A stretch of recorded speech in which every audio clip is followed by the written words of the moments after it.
Recording in progress.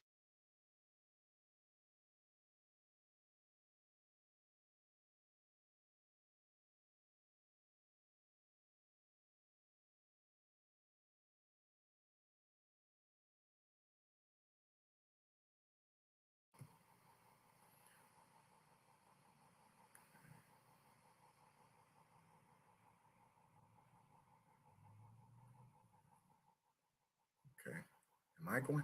Good evening, good evening. I'm just going to get started here. Good evening, good evening, good evening. My name is Willie A. Price, and Willie A. Price Speaks, and I just want to welcome everybody. Good morning, good afternoon, and good evening to everyone.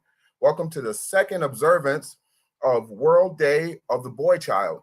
And this is a special forum that we're bringing to you today to kick off that observance. First, we would like to welcome all of our speakers and all of you who are joining us from all over the world. This year, 2022, we are being observed by more than 25 countries around the world. That is a great work of just 2 years to be now in 25 countries around the world. So we're being observed by more than 25 countries. So give yourself a round of applause for just joining us today. And here we go. We're going to get into this. Before we start the discussion, we would like to take a brief moment to just introduce you to the Voice of Men, and I'm going to give you a little bit of information about them and about the Day of the Boy Child. First of all, Voice of Men is a nonprofit organization which was founded in 2020. Well, I'm sorry, where am I? Yeah, 2020, and is based in Toronto, Canada. Voice of Men or 360 organization was born out of seeing a tremendous need for boys and men in society. Voice of Men 360 stepped up to support and help them in many areas of their lives. And so for the observance of World Day of the Boy Child, which is taking place on May the 16th, which is tomorrow. So this is why we're kicking off this event today. World Day of the Boy Child is celebrated worldwide every year to recognize and support boys who improve and support the world, their families, and the community. World Day of the Boy Child follows 10 core principles, and I'm not going to go through the 10 principles right now, but I am going to talk about some of them as we go through our discussion with our panel tonight to see how they fit in with some of the discussions of where are we going. And the theme, and I'm just going to finish up with the theme for this year's 2022 theme is boosting optimism, restoring self-worth. So boosting optimism and restoring self-worth. That is the theme for 2022. So now that I've done my little introduction there, again, my name is Willie Price, and I would like to tell you a little bit about myself, and then I'm going to introduce our panelists. Again, my name is Willie A. Price, Willie A. Price Speaks, and I'm an author. I've created 17 different books from Black history to real estate to financial literacy for youth. And then we do physical, personal, financial development workshops and trainings for youth all over the country.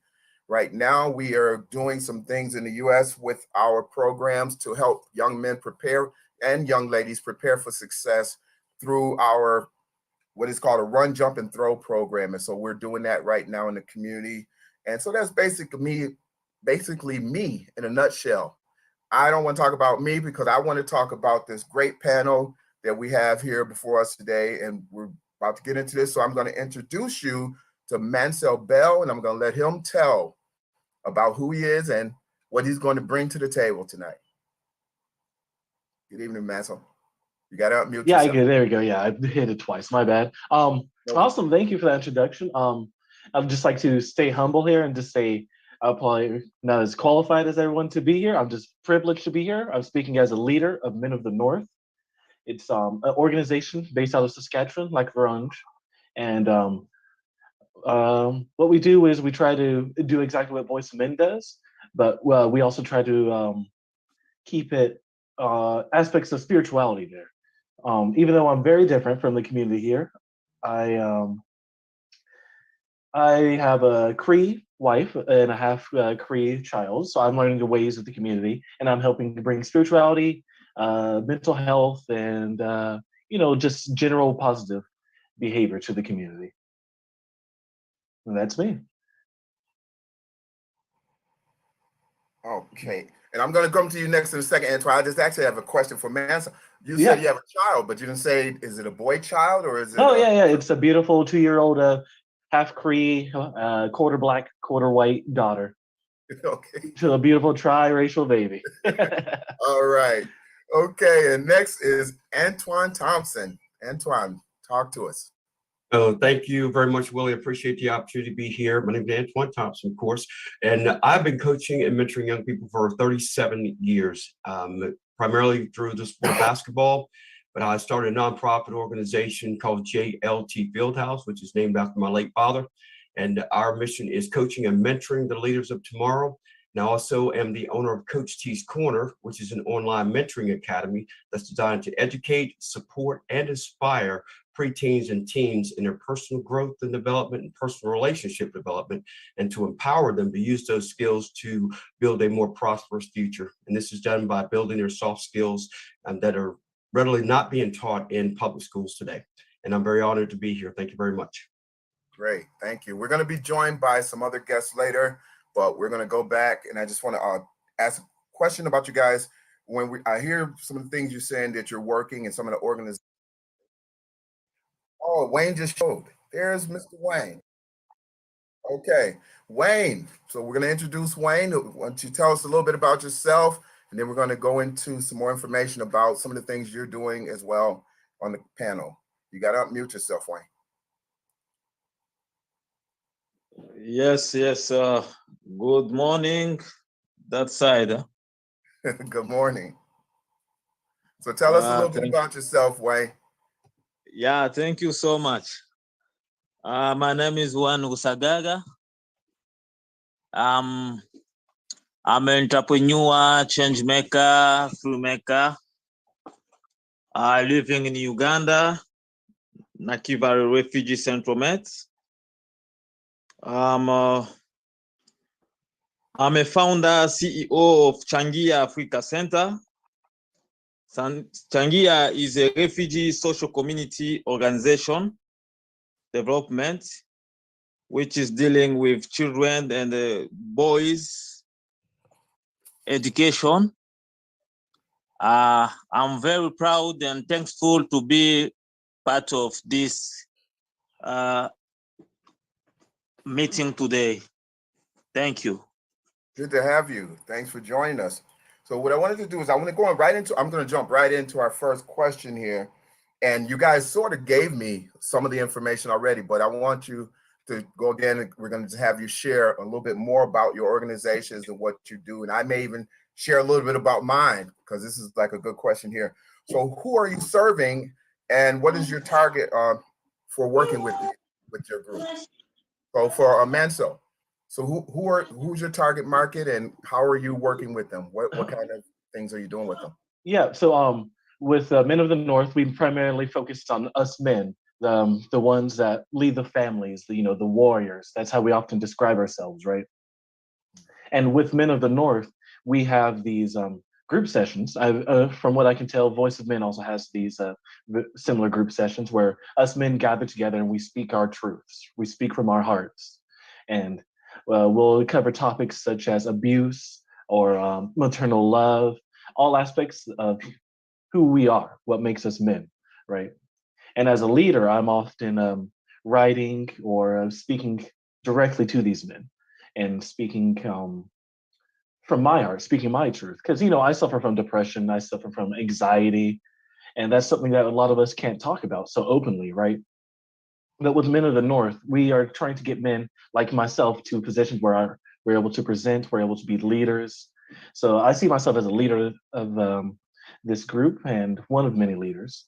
And I see myself as a leader in my community now because of what we can do and what these group sessions, these group therapy sessions can do. Now, what community is that? What community are you working? Well, I'm part of Lac La Ronge. What community is that, Mancil? Where? Yeah, Lac La Ronge. I'll spell it out. Okay. But it's based out of Saskatchewan. 2 hours north of Prince Albert, 3 hours north of Saskatoon. Yes. So this way, if people are interested in your area, they'll know where to find Oh, you. absolutely. Yeah. Every Monday, if you're in our community, come out and you'll experience something different. You know, these group sessions, they work. A lot of men, they come in, defeated, but when they leave, the stigma of these therapy sessions are broken. This Great. completely helps. All right. Antoine, talk to us. Tell us a little bit about your program and what is your target market and what are you doing different or what uniquely with your group? Yes. So our target market is, and I'll just mention real quickly, I'm on the East Coast of the United States in North Carolina, about 40 miles north of Charlotte. So I just wanted to share that. So we work with primarily middle school and high school boys and girls. And our nonprofit is, like I mentioned before, is a basketball coaching and mentoring organization. And what we do is we do what I call the life sports comparison. What we teach in sport carries over to what the kids will utilize in real life, which is responsibility, accountability, how to communicate with not only adults, but with their peers, and also about also the conflict resolution process when dealing with conflicts. And that carries over to my Coach T's Corner, which is when having a lot of conversations with kids in the nonprofit, found out there are a lot of soft skills that they're not really comfortable with and understand, and primarily because of this technology age that we're living in. So it gives us an opportunity to have them expressed with us and help us grow their understanding of personal accountability, personal responsibility, and also setting goals for themselves, both short-term and long-term. Because a lot of kids have no idea what they're going to do, but they also don't know how to start to build and set their goals. So those are the things that we help them with.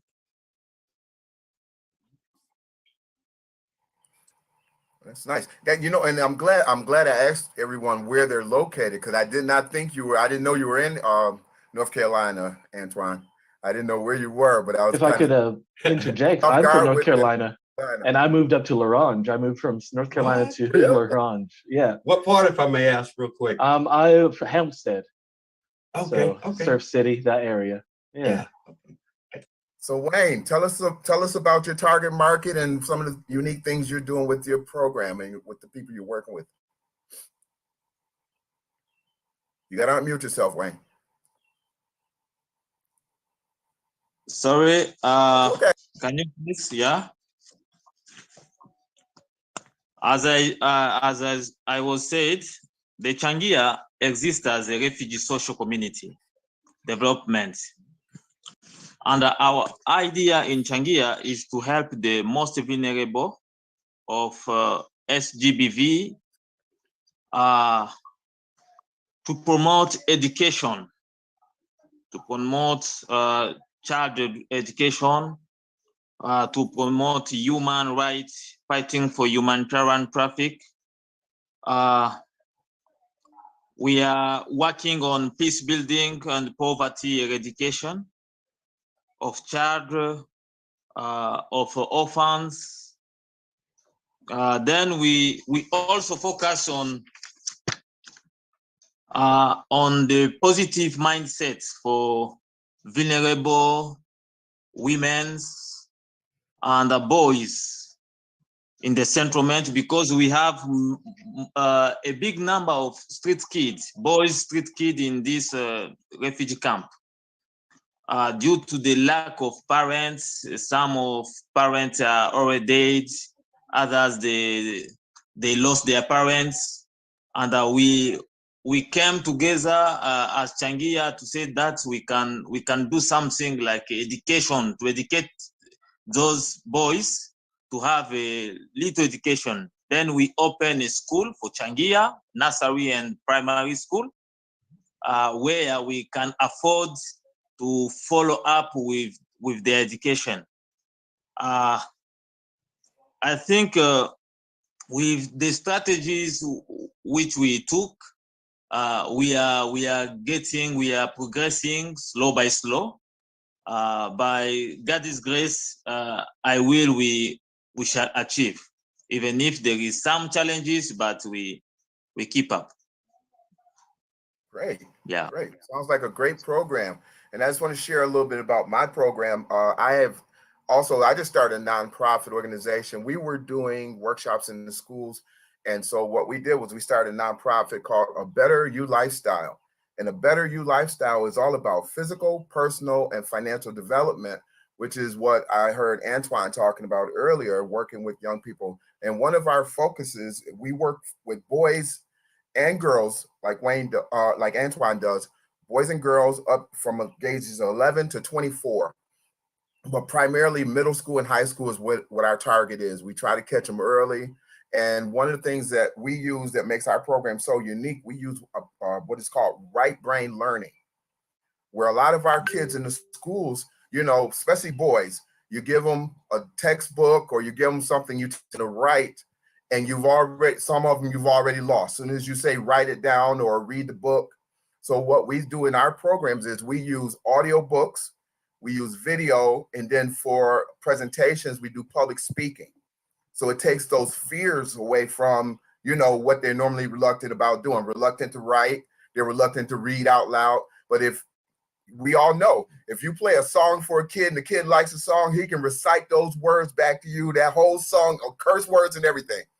So by being able to show them a video on history or whatever the video is, or audio books, and then asking them questions about it. And of course, they can tell you what they heard and what they saw. But if you were to ask them to write it down, that's where the problem comes in.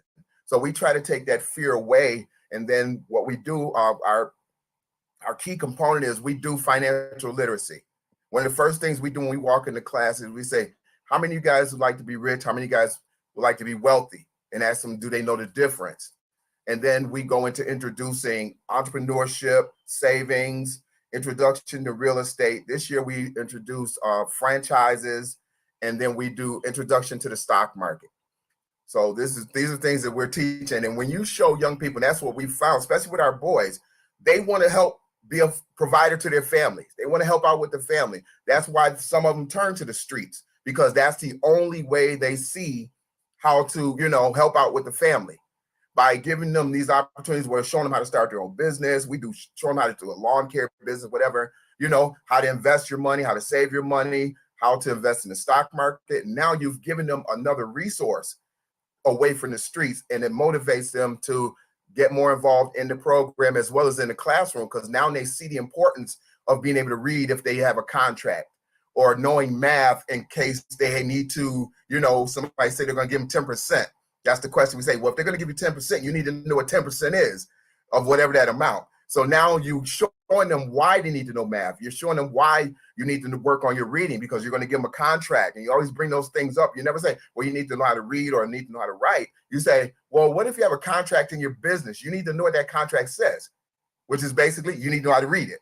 You know, and if they say they're going to give you 10%, you need to know what 10% is. And so now when they go back into the classroom, they know why they, you know what I mean? Now they know why they need to do those things without, you know, because people always tell them you need to read and write, and that's what it is. So that's a lot about my program. I get excited about like programs like this and talking about how everybody's working with young men. And this is, like I said, that's a big thing for me. So as you can see, you know, we do a lot of things with our program, and that's great that you guys are doing so many different things. And I would love to collaborate with you guys after the show and see how we can work it out. So let's go to our next question. What are some of the problems that you're seeing, not only with the young men, but in implementing your program? So Mancil, we're going to say, what are some of the problems that you're seeing with the young men and how you're implementing your program? Are you seeing any problems, or, you know, what are your progresses on it? I'm going to speak from my point of view, like my life point of view at first, and then I'll progress into my community. But I was born in Colorado, lived in Alabama, then moved to North Carolina. And then living in Alabama, I just saw such horrible racism and just this lifestyle that was trying to put me down for being half Black and half white. And then moving to North Carolina, where it was very distinct cliques of white versus Black, and then I would just never fit in, right? So growing up, I always saw this, there was no unity in just general life, no matter where I went.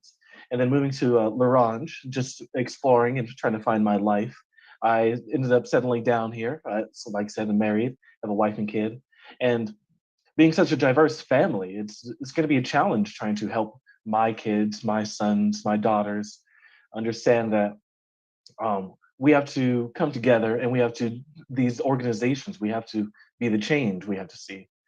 With Men of the North, we're targeting men to young boys. It's just, that's what we have to target, right? And specifically in our community, it's slowly falling apart because of drugs and just the system racism based upon the native people, right? And you can easily switch the term with African Americans, right? The indigenous to African American to Asian born Americans. It's very designed to keep us down, all of us, no matter what race. And that's what we are having trouble with, is trying to get these young boys active. We're trying to get the attention into, well, not into, we're trying to get attention for young men to join us, right? So that's what we're struggling with, is Men of the North, is we're trying to understand and kind of have a wide range, trying to capture all of the attention, all of these people, and bring them in.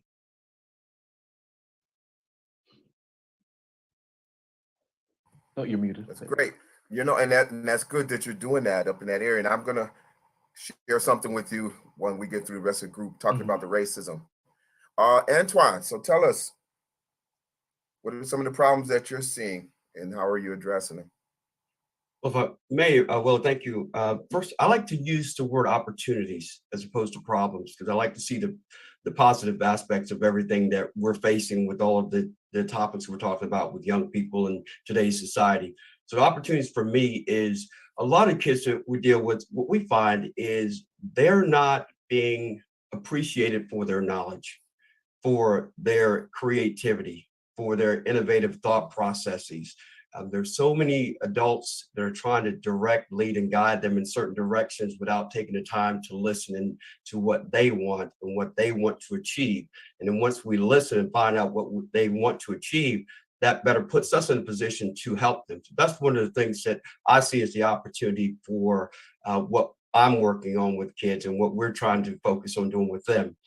The other part is, and this is the slippery slope for all of us and what we're trying to achieve. And I always preface with each parent that I work with and each child, I'm not trying to replace parents. I'm trying to be a support to them, because my tagline is to educate, to support, and inspire. That's to educate kids, support parents, and inspire kids.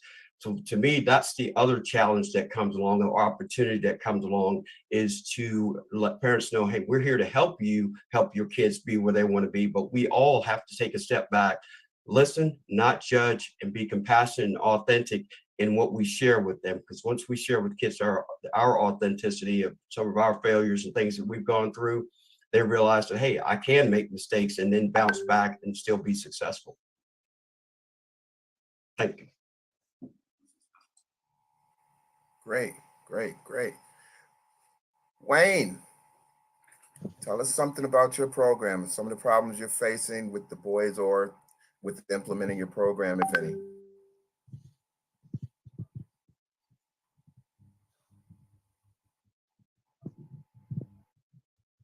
Hello? Wane?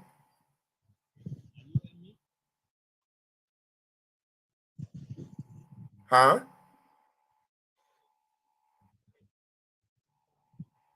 He went out. His screen went out. I'll wait for him to come back in. And while can you guys hear me? Nod your heads if you. All right, great. So I just want to share a little bit about, you actually, Mancil, you talked number 5 on our core principles, addressing discrimination against boys, and discrimination in general. And that's something that's, people don't think about, especially with boys. Boys are supposed to be strong and you fall and get back up and those kind of things. One of the things we actually just did in February, and I'm going to share this with you because it may be something you might want to try. We did an event called Pulling the Race Card. And it was a discussion where we brought not only just local residents, but we brought community leaders and politicians and everybody together to talk about racial diversity and how we can overcome a lot of the racial issues that they may not even realize that are out there. And what we did was there was a group of sisters, and I have 2 different decks, a group of sisters that created this deck of cards where it has these different questions, just, general questions on racial topics and issues. And what it does is it allows you to put a question out there and just allow people to answer the question in their point of view and get feedback from others. Because a lot of times people don't realize that something they're saying or something they're doing is racially divisive. You know what I mean? And so by hearing it, they'll respond, oh, I didn't realize that. Or, like same thing, like you're saying about how you're a mixed race or I'm Black, and there's certain terms that we might use among each other, but we don't want somebody else using that term. But if you think about it, Italians have certain things they use that they're not going to allow you to talk about. Polish people have certain terms they call each other that they're not going to allow. You know what I mean? So we don't think about that a lot of times. And so this program, pulling the race card, and I'll share some information with you guys later off the show if you want, on how to implement that. And like I said, we do this program. Now we're moving it into the schools. So you made me think about that with your issue up there, Mancil, how I can help you and get you the information to get a deck of cards and be able to work with, help you to address that situation there. Is Wane back yet? Wane, are you back with us? Yes. Hello. All right, Wane, I'm going to have you give us a little bit about your Yes, sir. Oh, I'm sorry. I saw it pop on. Okay, I'm going to come to Courtney next because I'm going to have him introduce himself and give a little information. So go ahead, Wane. You're going to go next, and then I'm going to go to Courtney. Wane?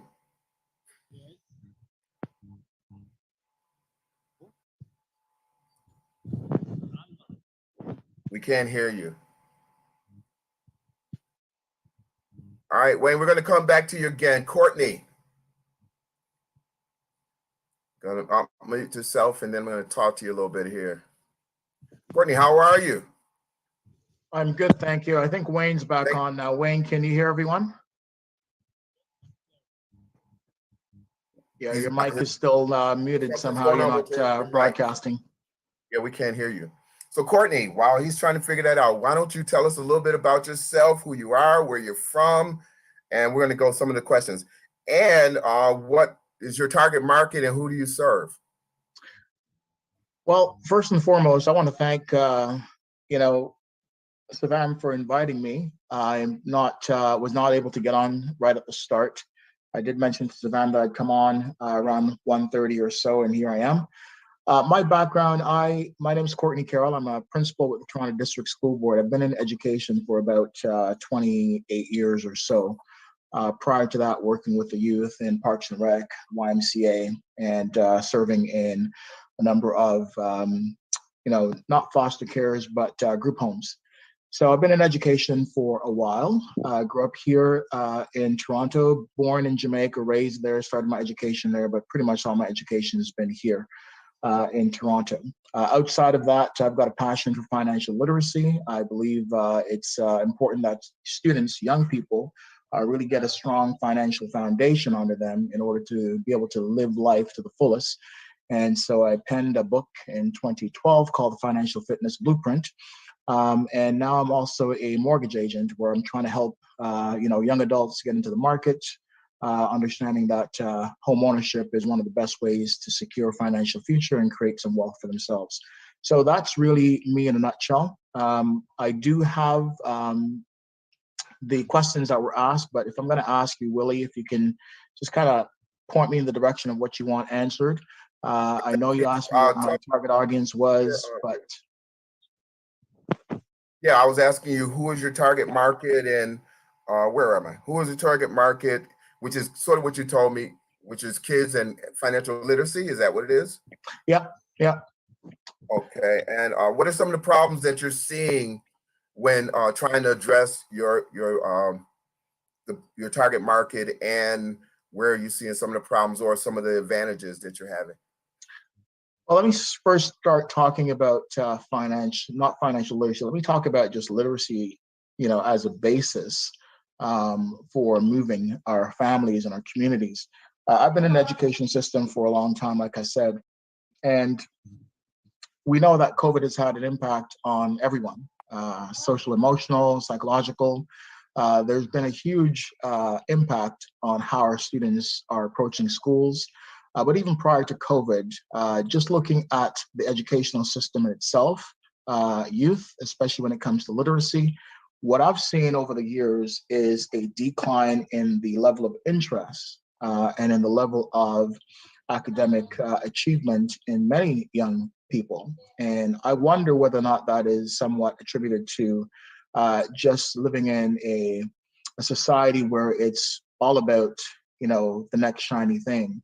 We find that students are very, very, they lose focus quite quickly. And we're growing up in a society where everything is instantaneous, where there's so many distractions around gaming, around, trying to just give them different things to engage them or keep them busy. And so in the school system, what I've seen in my school specifically, is that the foundations for reading and writing that you would think that is, in partnership with the school is not often there at home. And so by that, I mean, we expect students to come and we expect students to be able to read and write and leave that all to the school system, but never works that way.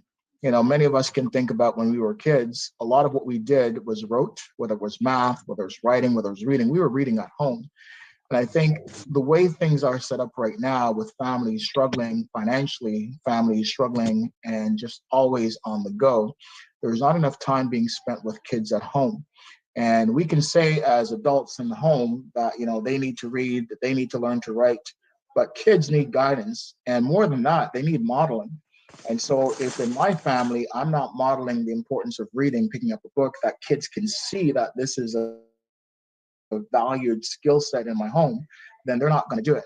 Because a lot of our students right now, let's be honest, they kind of go home and the TV is their thing, the gaming is their thing, but academics is not really being pursued or pushed.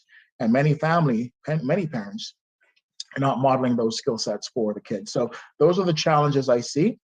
Some of the good pieces I've seen is, when we find things that engage our kids in education, that there is a greater enthusiasm for learning. And one of the things we've been looking at this year is culturally relevant resources, things that allow them to see themselves reflected in the curriculum. I'm speaking primarily, when we talk about culturally relevant, we're not talking about just about the Black experience, we're talking about whoever you are. So in my school, I've got Asians, I've got Southeast, I've got, West Indians and so forth. And so we want to make sure that when we're giving them things, it has to be culturally relevant to them, that they can see themselves and be able to identify aspects of who they are in what they're reading, and also needs to be critical where they can ask questions and start to think beyond just the words on a page, but more how it impacts them and where they come from. So those are some of the things we're seeing that's starting to engage them. As a matter of fact, Courtney, what you just said, and I'm going to ask Sylvan's son. Savannah, can you put the 10 principles up on the page for a second while we're talking? Because I think if people can kind of see, because we're touching on a lot of them, on the 10 principles, and if people could kind of see what we're talking about, is there a way you can post it real quick for us? So do that, and I'm just going to share with Courtney some of the things that Mancil is talking about and Antwaun are talking about, dealing with actually Mancil, we're talking about racial issues. And what you were talking about, the diversity of students, I was sharing with him that we do a program called Pulling the Race Card, where we get kids together and talk about things. Because a lot of times, most of our problems is because misunderstandings, not understanding a person's culture or not understanding a person's race. And by getting kids together and allowing them to talk about things and discuss different topics and issues, and I have a deck of cards that I've got from some ladies who created it, and I'll share that with you as well. I think that might be something that you might be able to use with your students as well. Do we have Wane back again? Wane, come on, man. I'm trying to get you in on this. Yes. Wane, so talk to us. What are some of the problems you're seeing with your program, and what are some of the benefits you're seeing with your program? With the problem, are you hearing me? Yeah, I hear you very well. Thank you. Okay. As the problem we face, we have some challenges in boys when it comes you want to convince like their caregivers to send them to school, because you can meet someone, maybe 5 street kids. You start firstly to know how they live, where they live. When you understand all the fact that maybe they are in the street, they don't have anyone to support them, you have to take them. You go to the chairman of the village, because here it is about zones, because it's a refugee camp. You talk with the chairman, they give you permission to say that Changia has registered like 5 street kids. These street kids, they are orphans. Now from there, you take the boys, you start now working on their psychology, because their psychology is not normal, because they are already affected with the life, with the main thing, because life of camp is not easy. When you found someone, a boy who has like 5 years old, 7, 8, 10, at 11 p.m. you can find a boy wandering in the zone at night. It is very, very bad. But we took that occasion to say that we can support them, even if we don't have enough funds, but we can do what we can. And when they come now at school, they may find other students who are based at home. They have parents. They are used to start now to study without any problem. But because the new one, they came from the community, the street kids, they have troubles. To be familiar to others, it is not easy. You have now to, at the first we were separated them. They have their class, but for now, we start now mixing them, because for working on their intelligence. Now, after that, we focus on feeding program. We said when it reach at 12 p.m. now they have to go home and come back like at 2 p.m. But we said when we leave them at 12 p.m. and they will be back at 2, most of them they cannot back. They will be wandering in the zone, on the village, maybe in the bush. Now we said for fighting this, we have to provide for them food. At 12, they have to eat rice and beans. Then we work on it. It is now like 1 year we are working on that project of feeding them. Now we see like even if there is some challenges which come, but we found solution to overcome it, because it was not easy to prepare this and to call caregivers, to call parents, to talk about it. And even if we can say it is a holiday, a national holiday in Uganda, but their parents and caregivers, they push us to not stop school, to arrange like a vacation. They call it a it is like a holiday, but children, they will be coming at the center. They read books. Then we provide like any facility, any teacher who can come to try to help them while reading the books. And then it's reached at the time for feeding program, they can take something. We take that strategies to see how it can reach even at 4 p.m., 4:30, they will be back at home. And when they reach at home, it will remain a few hours, and it reach night time. They cannot move a lot, and in the morning they will be again at the center. And with that strategies we took, we are seeing how the changes, even the street kids, now they have that spirit for coming early at school to study. They have that motivation because they are used now as others, like other students. Now I think the strategy which we took with other. Hold on for your strategies, because we're gonna come to that question in a second. So I don't want you to jump ahead of us on that question, Wayne. Okay. Okay. Hold on to your strategy.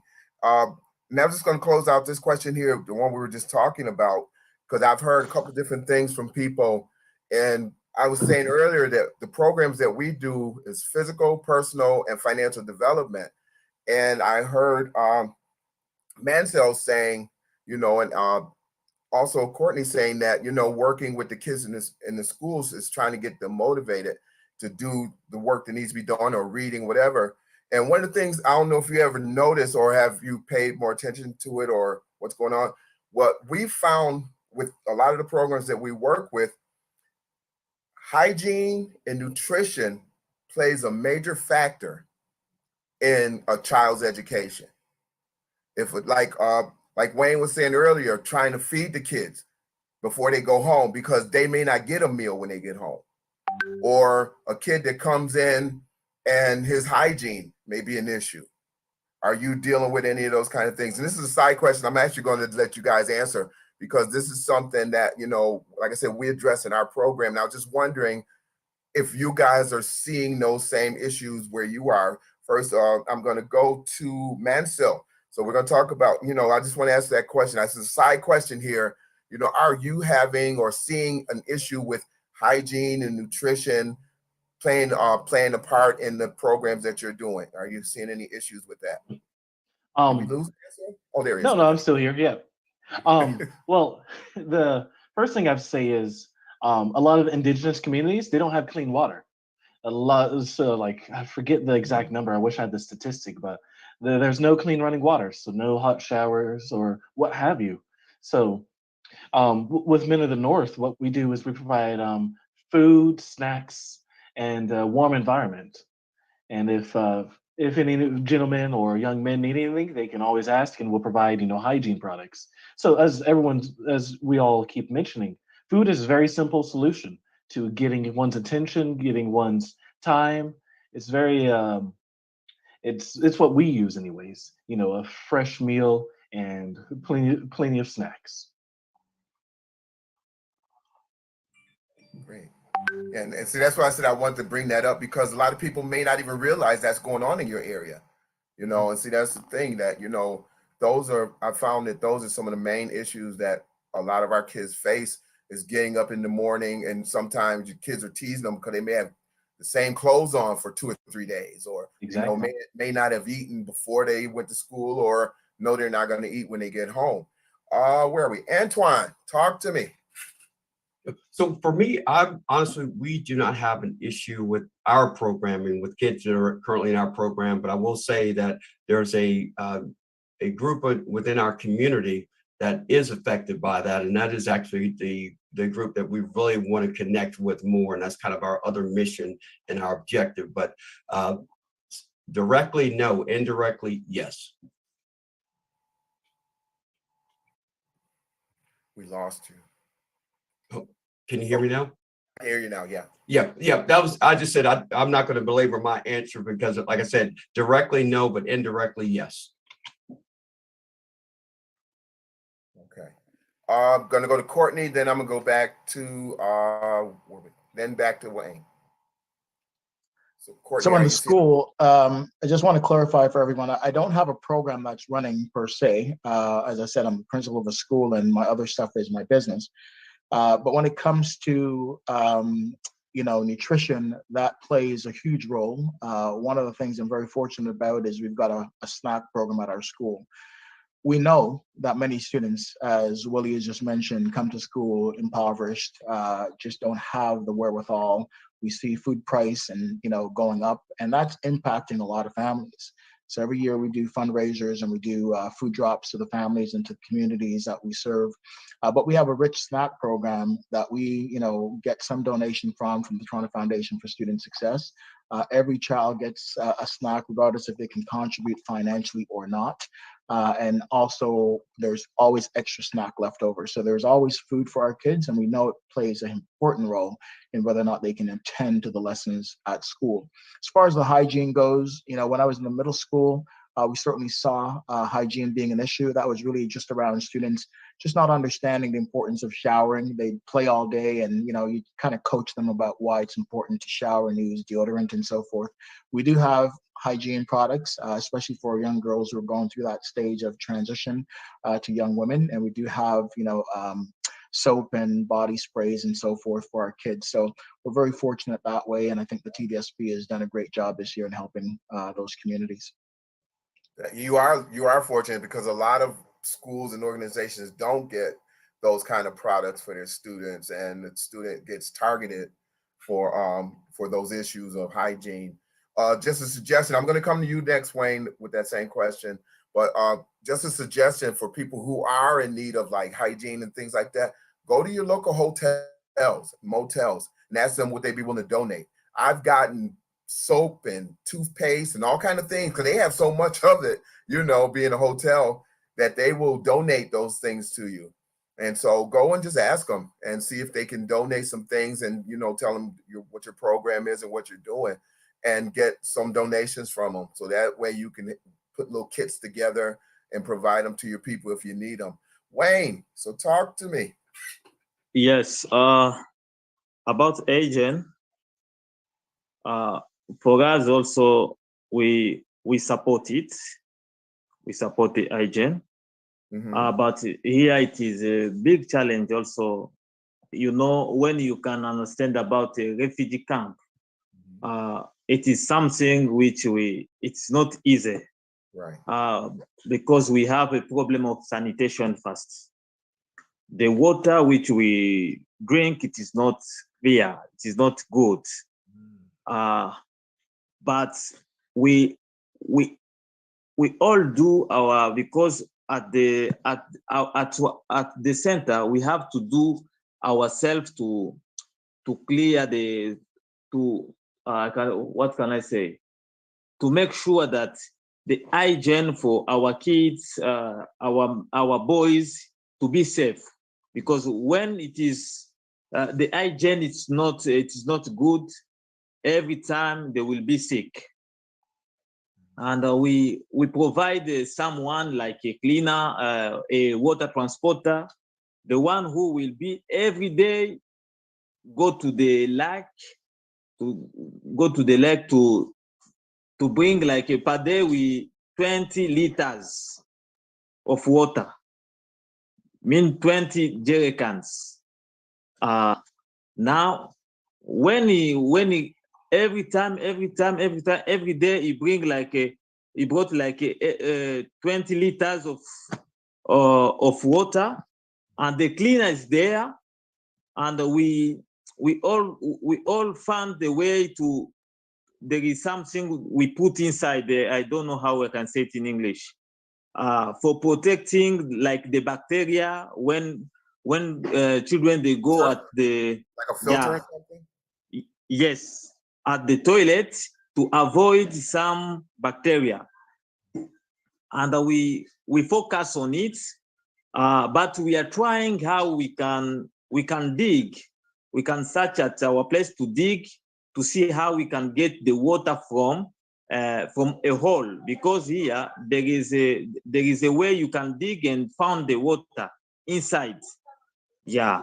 Then we are planning about it because getting a water point, it is very far. There is water points, but it is very far. And when you said, let me go at the water point to be a member there, you have to pay. And we don't have enough funds to do it because we are still looking support from NGOs, from different peoples, and some people. There are some people who still provide this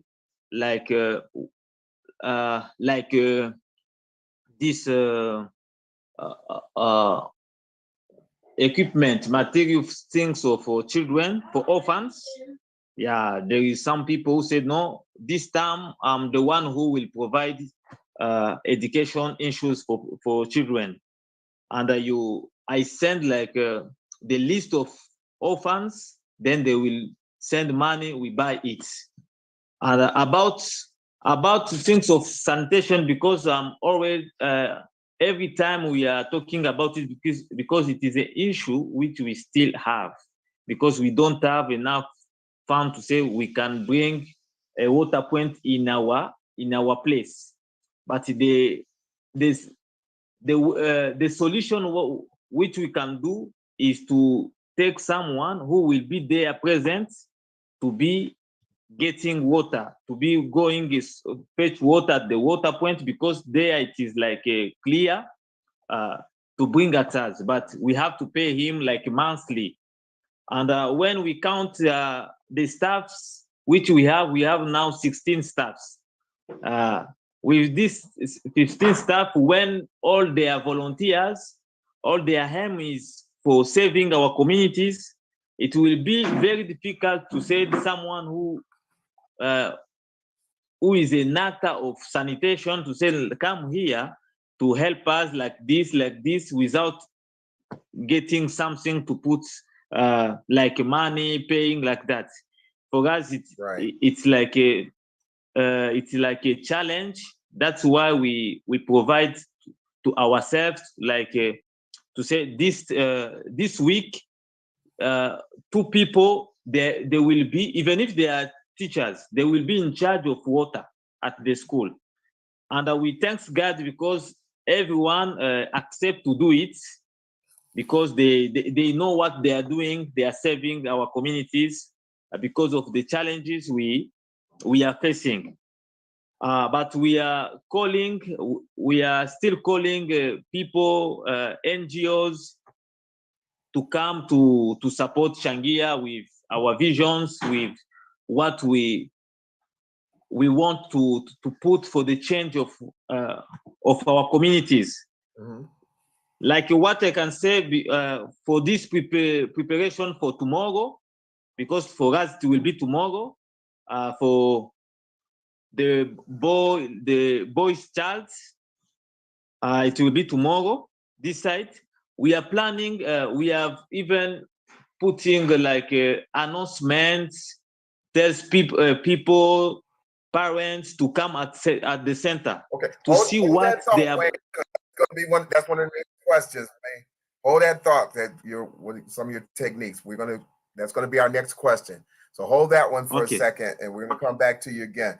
All right. So our next question is, what are some of the unique techniques you are using to help address literacy problems in your community with your boys or with your youth in general? So what are some of the unique techniques you are using to help with your literacy problems in your community? And we're going to go with Mancil. All right. Some unique techniques. Whenever I speak a lot of my time is volunteer work. I'm still young. I'm still getting into this field of public speaking and narrating and what have you. So a lot of my time is volunteer time, and I go to these schools. I'll speak and directly speak with the youth. Communicate with them, substitute classrooms, so that way I'm directly interacting with them. And I find a lot of things I do, I bring a different aspect to things, right? I'll play music while they're doing quiet time or studying. I'll speak directly from the heart. I'm always truthful when it comes to youth, and just everyone in general. And whenever I do these public speakings, I share what I'm writing and share what I share what I feel they need to hear from an adult, right? Because we've all been in that situation of that time of high stress, that high anxiety, right? And that stuff stays with you if you don't talk about it, right? So a lot of the alternative techniques that I'm trying to use or do to advocate for literacy is project myself. That's what I do, because I'm the one that would want to listen to music while studying. I'm the one that would want to hear, different aspects from different perspectives from life. Great, great. So now we're going to go to Antoine.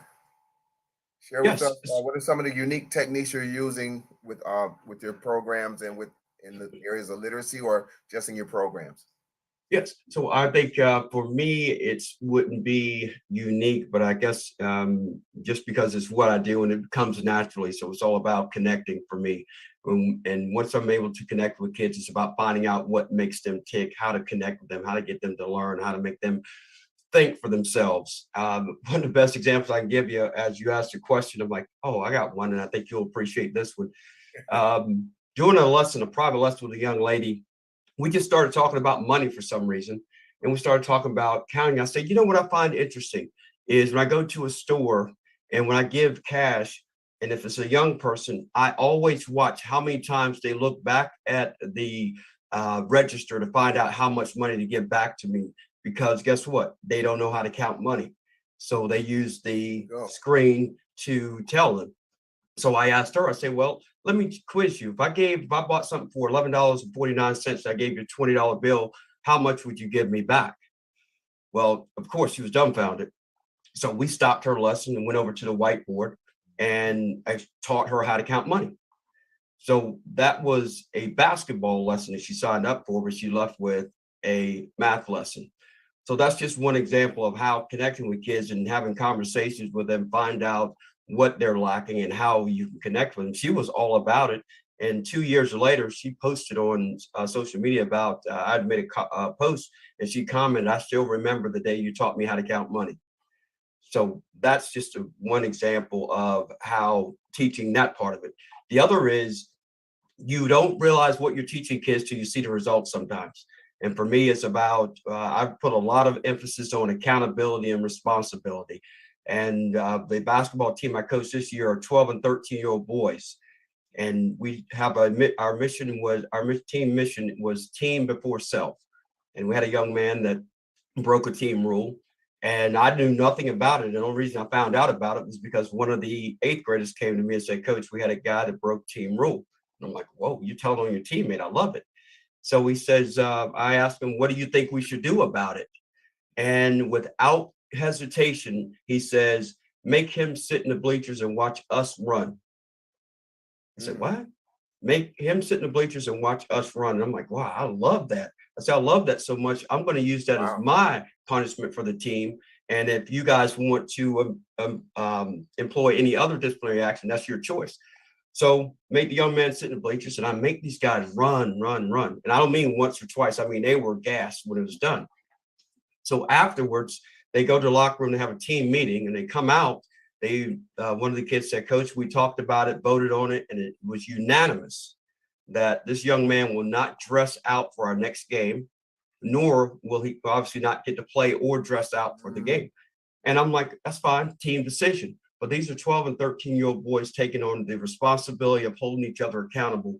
And this just was taught through our day-to-day interactions and me asking questions and not just saying do. You ask, what they think, and they adopted that mentality. And as a coach, that's what you want kids to do. Think for themselves, make decisions, and hold each other accountable. So those are a couple examples I can give you. Great. Courtney, what about you? Do you have any unique techniques you're using in your schools with your students? I can't speak to unique. Antoine, I love that story. That's priceless. And that's a great story. Again, that shows your leadership and what you're trying to raise young leaders. So that's great. As for myself, I'm not impacted. I'm not in the classroom. One of the things I try to do, as I said, is lead by example. In the past, we used to have the capacity to come together and meet prior to COVID, and I've always ran student leadership group at my school. We've not been able to do that because we've not been able to come together in a closed setting in the school. What I do, as I mentioned earlier, is to find resources that engage the readers and let them see themselves reflected in the curriculum. We have conversations around issues that are relevant to them in their communities. And the challenge we've got is not every teacher is committed to that. Not every teacher is committed to talking about equity and inclusion, with their children. When we look at our schools predominantly female heavy, especially in the early years where I'm teaching grade 1 to 5, kindergarten to grade 5. So in my school, there's one male teacher out of 15 teachers, right? And outside of that male teacher, I'm the only other male in my building. We're attached to a daycare, which is all females. And so you're getting young men who are growing up without any influence or any modeling, especially when it's critical time for them to have those role models in their lives. So through my leadership and making sure that teachers are buying the right resources and also impacting and pushing it out in the classrooms through debates, those are the only things I've been able to do. I've gone into the classrooms at times and taught. I think the kids love that, and I enjoy that as well because I miss that engagement with the kids, as Antoine talked about. So it's just really just trying to preach the message to the staff. Asking kids to make sure that they open their voices because their voice is powerful, and we need to also take their lead at times about where we go with the curriculum. And those are some of the things that I try to do in the limited capacity that I have. So Courtney, are the schools back in there? Because I heard you say there's a. Yeah, we've been back. As far as like getting together in closed spaces, that's still optional. Oh. And in my role as a school principal, I can't lead those anymore. Simply for, I'm outside during recesses, I'm outside during lunches. There's never any really good time for me to be able to strip myself away from managing the building to have a 40-minute slot with kids without having something else interrupt me that I need to, manage. So it's been very challenging to do that when you don't have those others in the school who are willing to take on those leadership roles. Yeah. So that a problem there is just getting others to commit to do some of the things that would work out. Yeah, meaningful impact. That's it. Yeah. Okay. So Wane, talk to me. What are some of the unique techniques you're using with your young men and the people that your youth that you're working with? Sorry, repeat again. Some of the unique techniques, because you were about to go into that earlier about some of the different ways you're doing things to work with your students or your young people. Okay. Or the refugees. Yeah, for what is very unique for us here is about the collaboration. Mm-hmm. Yeah, it's about the collaboration because we have put the community labor first. We have we have a weekly meeting with our teachers because we need to see what is the progress, because all what we do, it's about volunteering, because no one who has money for giving them, because about it is something which is beneficial, it is volunteer. That is why we always sit together, then we talk with community labor, then we involve community in all what we do at the school, because they are the one who sent their children, and they accept that the activity to be done.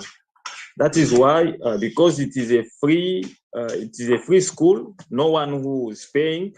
That's why we decide to take that strategy to be involved our community, means the parents, the caregivers, everyone who has a child at the school is involved when we have a meeting for how we can work, for how the progress of Changia will be, like that. It is the only strategy we still have up to now. Yeah. Okay. I just want to share a little bit about the programs I mentioned earlier with the programs that we do. And what we use in our programs, which is unique, I was saying earlier, is that we use what is called right brain learning. Some people call it kinesthetic learning, but it's called right brain learning, where we use audio, visual, audio tapes, videos, and things like that, and then oral presentations. And so I think that's what makes our program so unique. Prior to the pandemic, we were in 7 schools. And that's how we got through to a lot of the students. And that was mostly 5th. We did a lot of 5th and 7th graders. We did 2 high school out of those programs, but most of them were 5th and 7th, 5th to 7th grade, 5th to 8th grade, actually, 5th to 8th grade. And then we did 2 high school programs. But we found that through the use of audio and visual and oral presentations, that's where we were able to get, and we normally would get kids who are the kids were getting suspended and, you know, having those issues, because what do? They act out because they can't, or they don't want to do the work in the classroom because it's boring to them, or because they're having that reading or writing problem. They'll act out, so the teacher will throw them out of the classroom, or they'll get suspended. And so we found they found that putting them in my programs that allowed them to, you know, improve a big improvement. Also, specialized skills we look at. So a lot of times you have a kid, he might be good at painting, drawing, working on cars. You know what I mean? He may work with an uncle and do construction. But if you were to give him that same information on a sheet of paper or on a book, he couldn't tell you anything about how to do it. But hands-on, and that's what you find with a lot of boys. Boys are very hands-on. So finding what their specialized skills are, and sometimes just focusing on them and helping them, you know, remembering that that skill is theirs, and bringing them information about that, you know, whether it's a video or a YouTube video or something where they can see it, and then actually giving them something, a little bit of writing in it. So again, what is it doing? It's helping them to practice their writing and their reading on that subject, which is something that they're interested in. So those are some of the unique techniques that we do in my program. So the next question, what else can we do to help improve the literacy and some of the other issues that our young men are facing? And we're going to go to Mancil. You're always first, Mancil. Yeah, that's all right. I'm okay with that. What else can we do to help improve the literacy and some of the other problems that our boys are facing? See, I've got a problem with the word literacy, because when that's why I said that stuff, because it says literacy. I just want to change that out. No, it's okay. That's part of my topic. Is when we say literacy, we're trying to say, you know, we immediately think reading and writing, but it's so much more than that, right? Because a literate person nowadays, they have to possess the ability to identify, they have to comprehend, they have to interpret, they have to create and communicate. That's what a literate person is now. You are very well articulate, right? And so it's kind of led to this new age of literacy, like emotional literacy and social literacy, being able to understand yourself and being able to understand society, right? So we have to teach that. We have to teach kids to be reflective and perceptive of themselves and society. Because once we have literate boys, then we have a greater chance to rise above all the ignorance and hate in the world, right? Okay. Antoine. Yes, Mancil, I love that explanation. I think that's so true. And when I think about what we can do to develop, the first thing is what we're doing now is having a discussion. That's the first thing, because we have to grow it. That's a big part of it, and bringing on more people that can support and get ideas and share ideas. But there are 3 components that I think are really important, and it's a foundational program that I've developed, and it is an approach to everything that we need to be teaching young boys and young girls as well. And the first word is simplicity. Keep the process simple, because as we mentioned earlier in the conversation, life itself for young people is already complicated enough, and you throw in the component of COVID and coming over it, not only the beginning and going through it, but coming out of it is complicated enough. So keeping the process simple, I think, is really important. The reinforcement of home, and I think Courtney made reference to this as well early in his first part, was we have to, parents have to support kids when they can. And it's also setting the kids up to make themselves successful. We can't do everything for them. So that's where that simplicity comes in. The second word is the effort that's applied to that simplistic approach. Applying maximum effort is how kids are going to stay on track. So keep the process simple and apply maximum effort. But the last component, to me, is the most important, and that has to do with the attitude in that approach. And it has to be a positive attitude. It has to be positive reinforcement.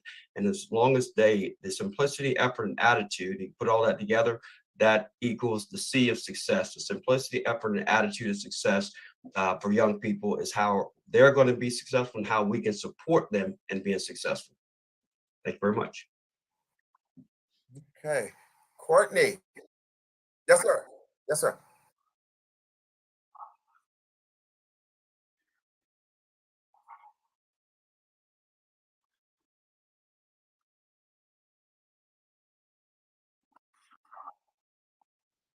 Okay.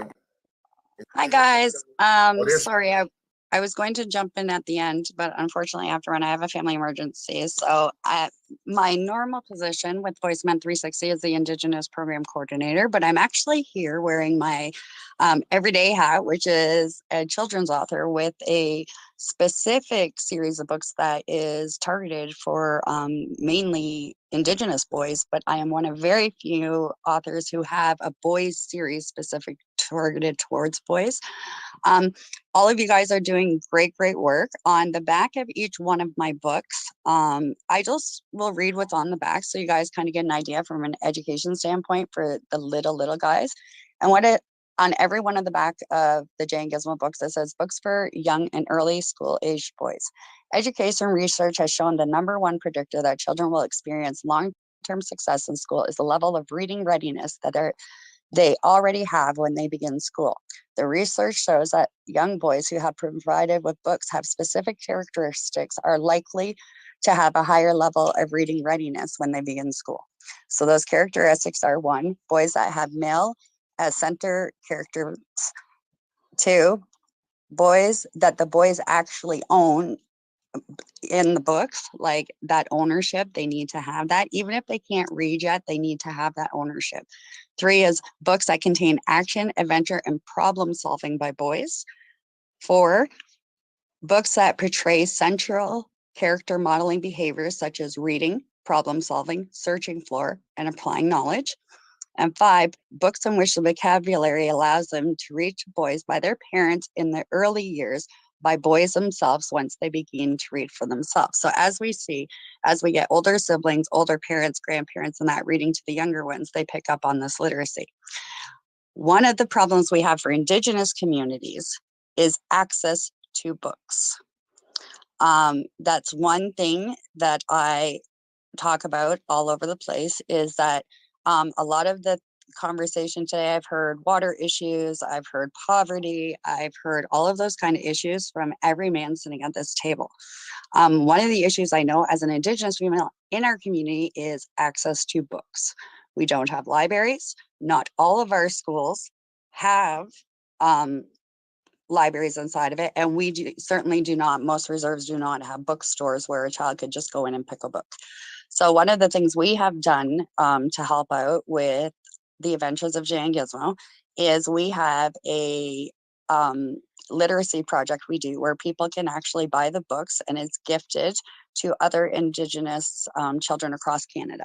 And we make sure that it gets to them. We're very active amongst many communities. So the reason I popped in today is just from the Jay and Gizmo Adventure side, I wanted to let all of you guys know, with celebrating the Day of the Boy Child and everything, one thing that VoiceMen 360 is going to do is we are going to run a project to get books into the hands of boys, especially ones that are in poverty, the ones that are in Indigenous communities, the ones that do not have access to books.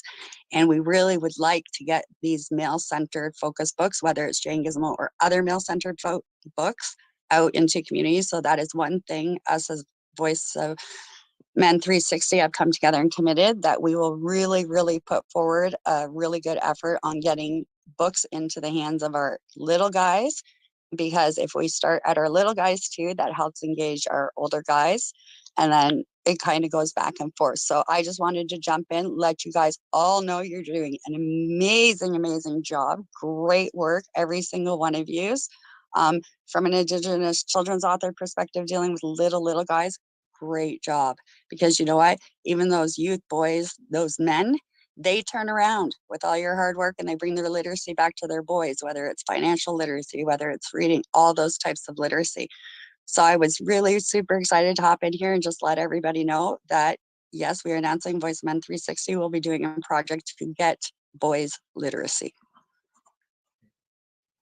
Oh, great. Thank you. Thank you for sharing that with us.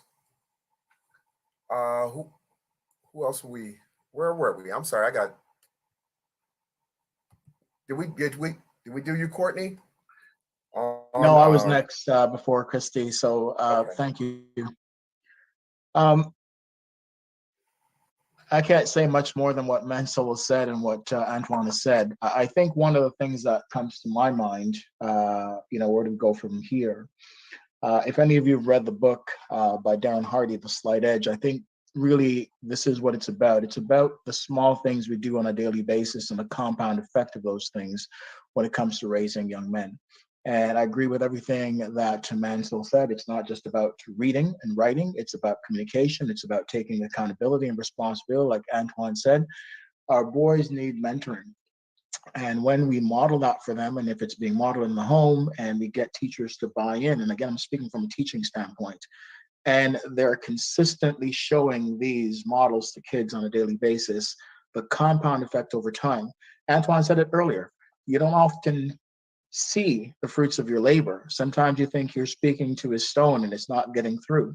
But over time, that consistency, and kids come back to you and say, you remember that time you said this to me, right? I had a child that reached out to me a couple of weeks ago. His mom passed away and I taught him in grade 7, which was going back about 15 years ago. And his girlfriend reached out to me on social media. Could you speak with him? He speaks about you all the time, right? So we have an impact on our kids long after they've left us. And so it's up to us to really just, try to keep on instilling those pieces in them. It is being heard, right?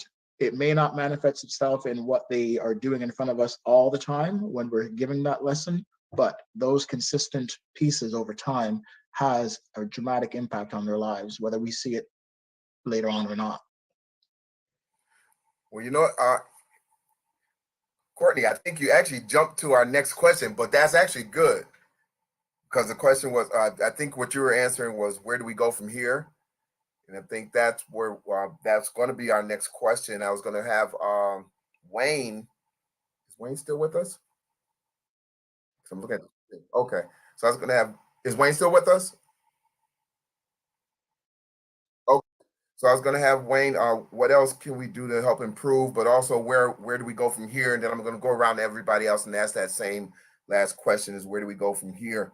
And I want to touch on what you said, and Courtney, and with Antoine regarding the mentoring, because I think that's very important, that from some of the things you guys are saying. So Wane, talk to us about what else can we do to improve?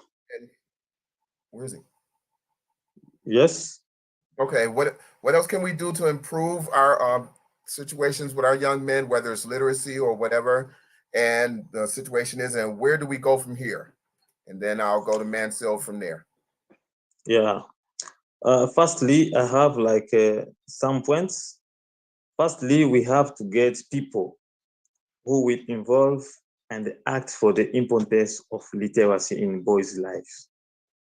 That is the first one. The second is to funding support in education of the boys, including children in their education, I can say it, a school have to, we have to, having a school have to be, to have to provide a library. A library is one of the impacts of boys' literacy. Without a library at the school, it is very, very sad. because children, they will improve while reading. Lack of library, lack of books, or lack of reading books also affect their lives. When children, they don't read, you are there only teaching, but you don't tell them to read, to be at school, like weekend days. They come, they read. It cannot be good, because reading makes someone to improve. For me, I can say these things is very, very necessary. Yeah.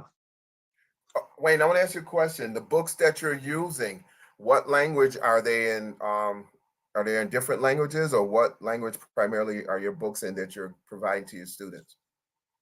Yeah, we provide English, but we don't have enough, but we provide English. Okay. The reason Because why I was asking, yeah. Yeah, the reason why I was asking you, if you see behind me, I have some books that I've written, and I want to make some arrangements to maybe send you a couple of my books that you can use with some of your students down there. Yeah, books, it can be story books, can be any books which is educative, which they can read and improve.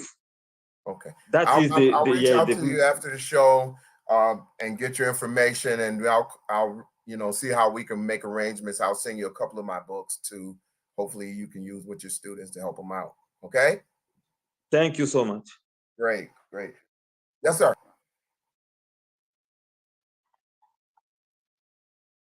Okay.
Great.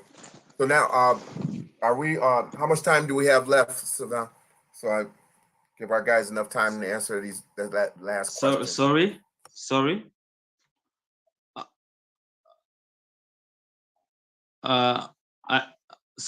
Yes, I have a question about where to send the videos, because if we can, you can put a link, it will be very, very nice for us.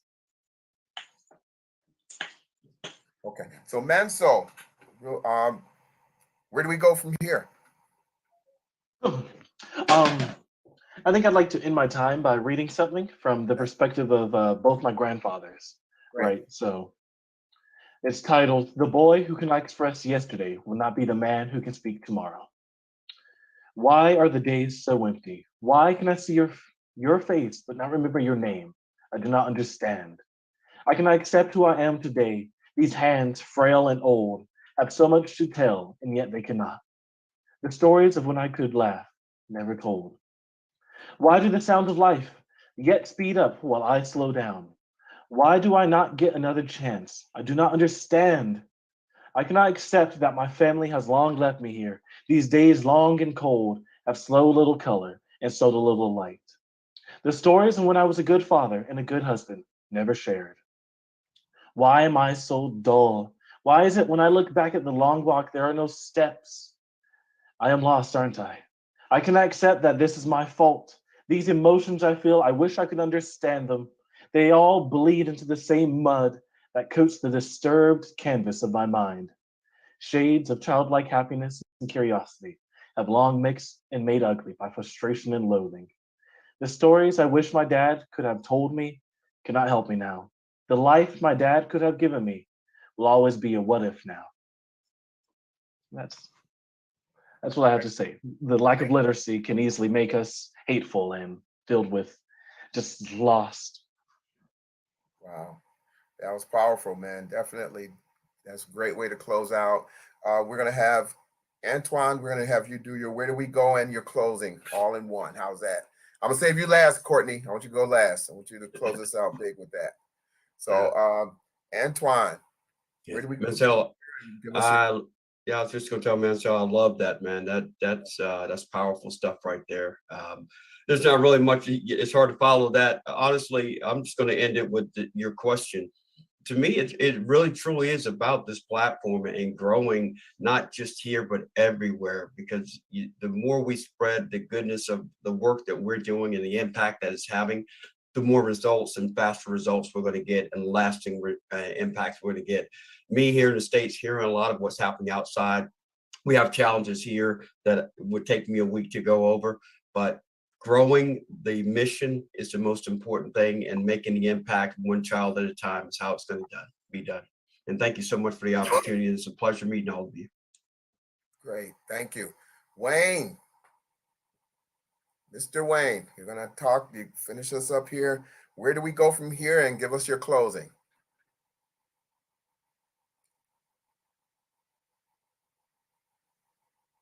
Wane? Thankful. Hello.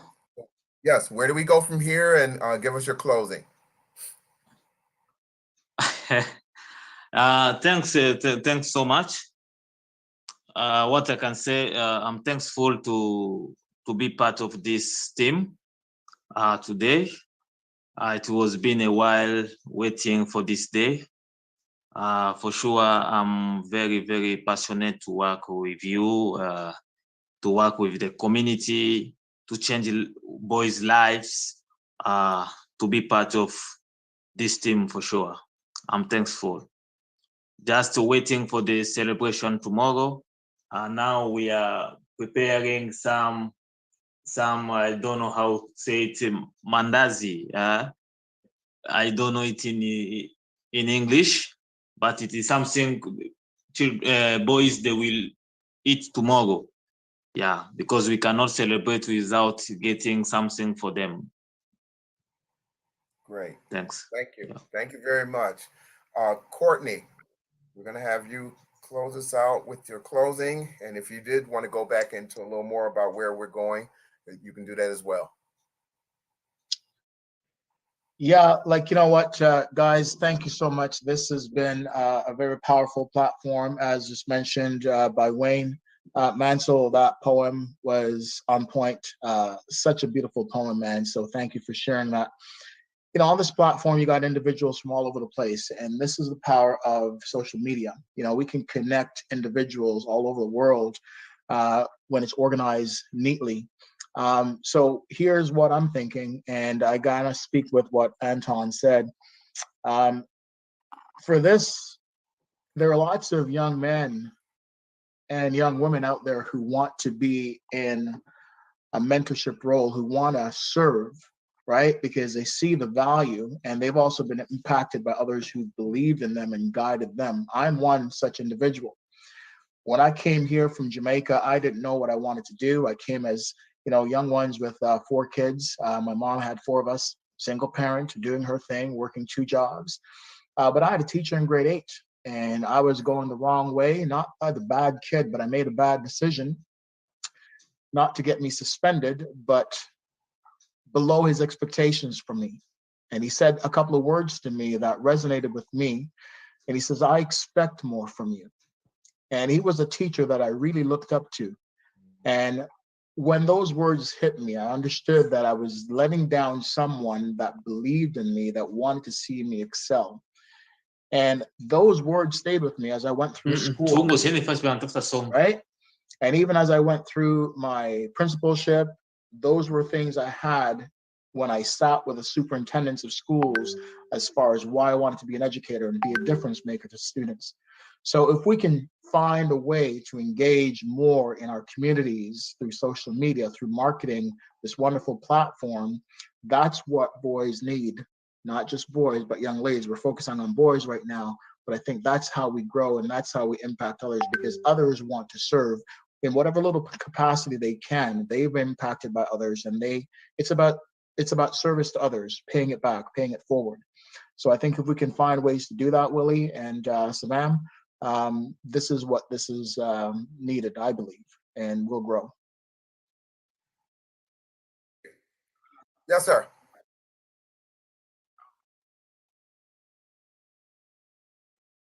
I don't see that when you said. Okay, thank you very much and good afternoon. Okay. I must say, first of all, this is a very important initiative, and I'm glad to have been invited here by CVAM because I really enjoyed the information that was discussed. One of the things that I wanted to add, and I think one of you made the point about boys going to the library. Although it wasn't gender specific in my community, I'm from Trinidad and Tobago, by the way. And in my community, we started this exchange book program. So there was something that was built like a tree house, and you put in a book, but it's an exchange program. So what you do, if you borrow a book, you also replace it with a book of your choice. And that the initiative behind that is to get children to read, so that if they do not like going to the library or they need encouragement in reading, they can come borrow a book that they see of interest, and they can also replace the book with something that they have at home. And I think that is a good initiative. It's an alternative in terms of getting kids to read or encouraging them to improve their literacy skills without having to go to the library if it's a scary place for them. They're doing something like that in the States. They're putting these little boxes in front of people's home. People are putting them in front of their homes, and you can put books in, or you can take books out, like you were saying, Dr. Cummings. So, I mean, that is becoming a more popular thing for those kids who may not have access to a library, may not live close to one, or transportation to get to one. So that is another good idea that I see is starting to spread in a number of different places. I am going to give my little closing, and I just want to thank all of our panelists. I mean, this is great, and that's why I look forward to doing this thing, whenever they ask me if I'm available, because I get to meet so many men that are doing, and women that are doing so many things with our young people all over the world. And I used to always say I work with people around the country, but now I work with people around the world and meeting people around the world and seeing that it's not just in the States that are having these issues, but it's the world. It's the world. And if we can all collaborate and work together, we can make anything happen. And I want to close out with what Dr. Courtney said, because he said something that really hit home with me, is why I started my programs, is I always say boys and girls emulate what they see. And in the schools, they don't see men. They don't see us. They don't see us in the classrooms. They, like you say, you may see one man, and that may not be to the 8th grade or high school. And so they don't get to really get that mentorship. So what I've been doing, and what I always suggest to people, is we have to find those men's groups and bring them in and let the young men see them, because they see the drug dealers and they see the gangs and they see those things, of course. So what else can they emulate? They can only emulate those things that they see. But if we can reach out to our fraternities or our different men's groups, even go to the colleges and see what men's groups are there and invite them to come in and, talk to our students and let them see and hear what they're doing. And, that kid may even see a young man or a man that lived in their neighborhood and didn't even know they were in college or whatever that place may be. And that could encourage that young person to say, okay, I want to be like him. But they can't emulate what they see unless we bring them to them. We have to bring them in. They're not going to know where to go to look for a mentor or to see a positive role model. And some of these young people don't see they don't see a male role model until they get older. So Dr. Courtney, you may be the only person they see when they come to school. You're that only male figure that they see, and they don't get to really bond with you. Spend time with you like they would like to, because you're doing your role. So the only mentoring they get is from that female teacher or, that they see. And then when they go home, who are they dealing with? Normally a female head of household. So we have to find ways to bring those men into the school, into those programs, and just continue to do the things that you guys are doing. I want to thank Savon and Voice of Men 360, because like I said, without them, we all wouldn't be here. We all wouldn't be able to exchange these ideas and help to build things that's going to help to build our young men and our communities. So again, I just want to thank everybody for coming out and being a part of this show. And I look forward to more of these conversations. And if I can, like I said, if I can be of help to any of you guys, please connect with me and let's see how we can make things work for the betterment of our young men and our young women in our schools, because without us, it's not going to happen. Thank you.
Thank you.